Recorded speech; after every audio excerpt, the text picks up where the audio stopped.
غالي اسلام الزيات ومحمد الزيات ابو حمو، يعني كلمتين بقولهم.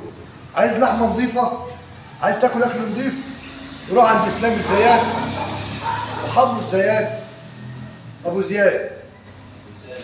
والتحيه ديت انا بديها لعيله الزيات، احسن لحمه وما تتعبش نفسك. اي نعم احنا مش واحدين في السوق، في ناس كتير في السوق، بس اللحمه بتفرق. والتحيه ديت انا بديها لعيله الزيات وبقول لهم ان ربنا يزيدكم كمان وكمان وكمان وكمان. مسنود على ضلي وبداري بدمعتي، في الدنيا ماشي تملي تكسرني الظروف. معرفش ليه الشمس خاص بتعبتي،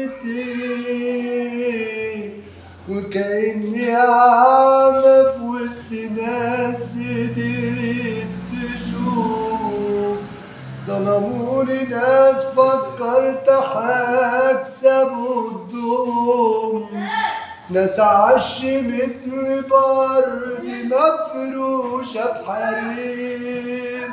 غمضت عيني وفتحتها على غدرهم، دول ناس مفيش فيهم رجاء ولا أي خير. احنا مثل اسلام الزيات وابو حمو محمد الزيات.